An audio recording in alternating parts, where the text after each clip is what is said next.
Si Kristo kakaiba. Hindi siya katulad ng ordinaryong tao na kagaya natin kasi anak siya ng Diyos na nagkatawang tao. Ang Diyos sa kanyang ginagawa, meron siyang plano. Yung plano na yon, tapos na yun eh. 46:9 ni Isaias.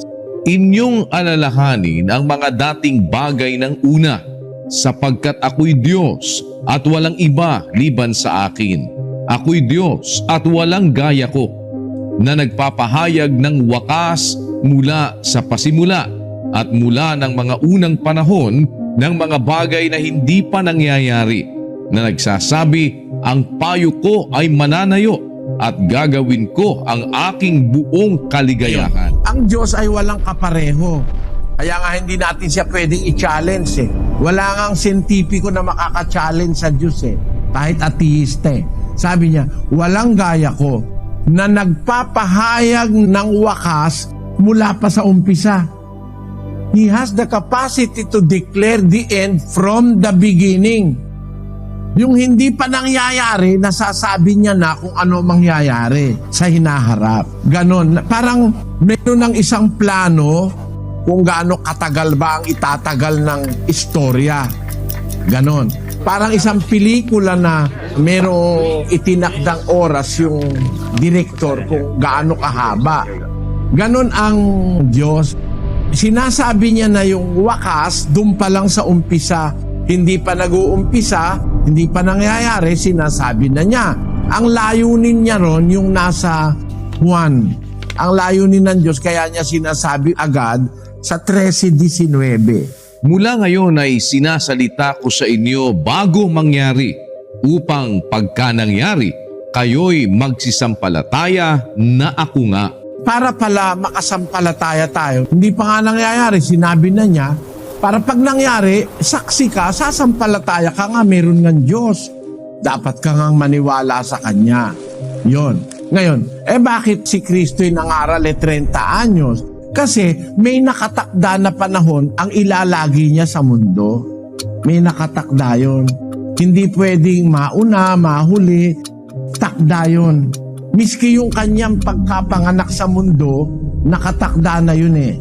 Basahin natin ang 4:4 ng Galacia, kapatid na Daniel. Datapwat nang dumating ang kapanahunan, ay sinugo ng Diyos ang kanyang anak, na ipinanganak ng isang babae, na ipinanganak sa ilalim ng kautusan. Nung dumating yung kapanahunan, sinugo ng Diyos yung kanyang anak.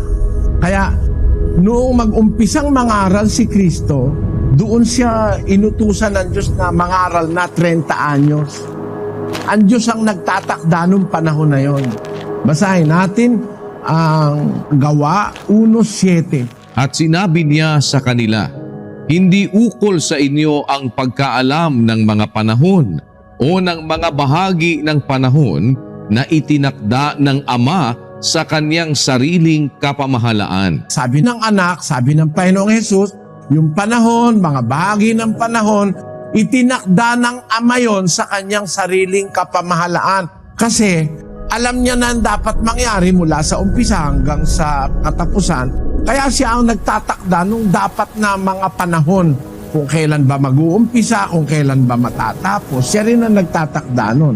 Ang katunayan, alam ni Kristo yun eh. 13:1 ng Juan. Bago nga magpista ng Paskwa, sa pagkaalam ni Jesus na dumating na ang kanyang oras ng paglipat niya mula sa sanglibutang ito hanggang sa Ama, sa pagkaibig sa mga kanya na nangasa sanglibutan, ay inibig niya sila hanggang sa katapusan. Yun, sabi ng Biblia, nung bago dumating yung Paskwa ng mga Hudyo dun sa panahon na yon, pagkaalam ni Jesus na dumating na ang kanyang oras ng paglipat niya mula sa sanlibutang ito hanggang sa Ama. So meron siyang time frame na sinusunod eh. Nag-umpisa siya ng 30 years, tapos nangaral siya ng mga 3.5 years. Alam niya yung end ng kanyang ministry eh. Nung maghapunan sila ng mga apostol, yung tinatawag na Last Supper, yun na mismo yung alam ni Jesus na tiempo na tapos na ang kanyang ministeryo. Kaya yun nakatakda ng lahat. Kailan siya mag-uumpisa, kailan matatapos.